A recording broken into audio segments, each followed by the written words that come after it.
একটা কথা জানেন কি, অনেক মধ্যবিত্ত ফ্যামিলি আছে যারা সন্তানদের মানুষ করতে করতে, ভালো খাবার দিতে দিতে, ভালো পোশাক পরতে পরতে নিজেদের শখ ইচ্ছে আহ্লাদের কথা ভুলেই যায়।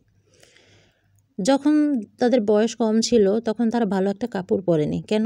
তাদের ছেলেমেয়েরা স্কুলে যায়, কলেজে যায়, তাদের সমাজে চলতে হবে, তাদের ভালো পোশাক দিতে হবে। ছেলে মেয়েদেরকে ভালো পোশাক দিতে গিয়ে নিজেরা ভালো পোশাক পরতে পারেনি। ভালো একটা দামি খাবার বা নিজের মনের চাওয়া পাওয়া অনুযায়ী একটা খাবার খেতে পারেনি। কেন খেতে পারেনি?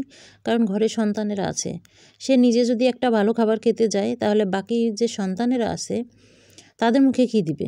তখন একটা খাবার আনলেও সন্তানদের ভাগ করে দিতে দিতে মায়ের জন্য বাবার জন্য কিছুই থাকে না।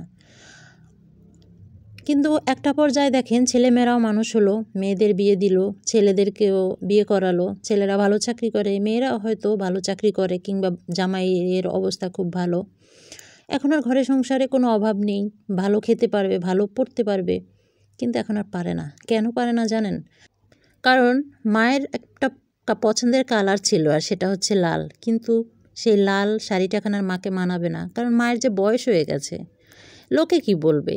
মেয়ে আছে, জামাই আছে, তারা কি বলবে যে শাশুড়ি একটা লাল শাড়ি পরেছে? দেখেন, সেই শখটা কিন্তু অপূর্ণই রয়ে গেল।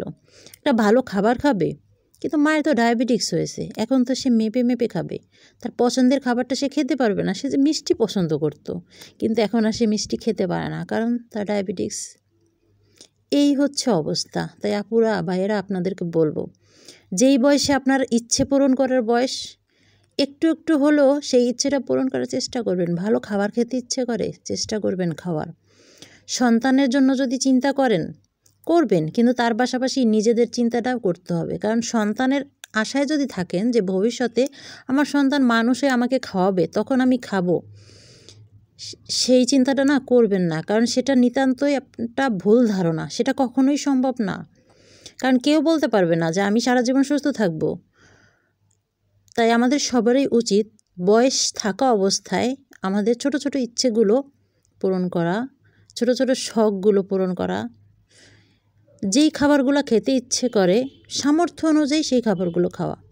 সন্তানের আশায় কখনোই থাকবেন না যে ভবিষ্যতে বড় হয়ে সন্তানেরা আমাদেরকে খাওয়াবে, কারণ পরিস্থিতি যে কোনো সময় পাল্টে যেতে পারে। সন্তানরা আপনাকে অবহেলা করবে না, সেটা না, অবহেলা করতেই পারে, সেটা আলাদা ব্যাপার। কিন্তু রোগে শোকে, বয়সের তারতম্যের কারণে পরিস্থিতি অন্যরকম হয়ে যায়, তখন আর আমাদের এই ইচ্ছেগুলো পূর্ণ হয় না, অপূর্ণই থেকে যায়। এই শিক্ষাটা কিন্তু বাবা মায়ের কাছ থেকেই নেওয়া, কারণ এটা বাস্তব অভিজ্ঞতা। আমরা আমাদের বাবা মাকে দেখেছি, হয়তো আপনারাও দেখেছেন।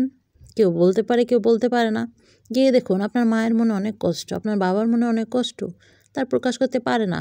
আপনি খেতে বলবেন, সে খাবে না, সে বলবে যে না, আমার ডায়াবেটিক্স বেড়ে যাবে, আমি খেতে পারবো না, বা আমার হার্টের এই সমস্যা আছে, অথবা আমার কিডনিতে এই সমস্যা আছে, ডাক্তার নিষেধ করেছে। কিন্তু তার মনে মনে কিন্তু চাই সেই খাবারটা, চাইলেও সে খেতে পারছে না। এটাই বাস্তব। তাই আমি অনুরোধ করব আপনাদেরকে, যাদের বাবা মা আছে, বাবা মা কিন্তু বড় একটা নেয়ামত, অবশ্যই চেষ্টা করবেন তাদেরকে, তারা বেশি খেতে না পারুক, হালকা পাতলা হলেও কিছু একটা তাদের পছন্দের খাবার তাদের জন্য নিয়ে যাবেন, এবং তাদের পছন্দের পোশাক তাদের পরাতে চেষ্টা করবেন বয়স অনুযায়ী মানানসই। কারণ তাদের ইচ্ছে পূরণের সুযোগটা আর তাদের নেই। তাই সন্তানদের উচিত বাবা মায়ের ইচ্ছে পূরণ করা, বাবা মায়ের শখের খাবারগুলো এনে দেওয়া, বাবা মায়ের শখ আহ্লাদ পূরণ করা। তাদের হয়তো কোনো এক সময় ঘুরতে যেতে মন চাইছিল, কিন্তু সেই শখটা পূরণ হয়নি, কৌশলে তাদের থেকে জেনে নেবেন এবং তাদেরকে সেখানে ঘুরতে নিয়ে যাবেন। কারণ তারা কখনোই প্রকাশ করবে না, বলবে না যে আমার ঘুরতে যেতে ইচ্ছে করে, কিন্তু সন্তান হয়ে আপনারা চাইবেন বাবা মাকে সেখানে নিয়ে যাওয়ার, সেই জায়গাটা ঘুরে নিয়ে আসার। এই আর কি, বলতে বলতে রান্নাটাও শেষ হয়ে গেল প্রায়। আর ভিডিওটা কেমন লাগলো অবশ্যই জানাবেন, আর সবসময় সাথে থাকবেন। সবার জন্য ভালোবাসা রইল, শুভকামনা রইল। আজ এ পর্যন্তই, আল্লাহ হাফেজ।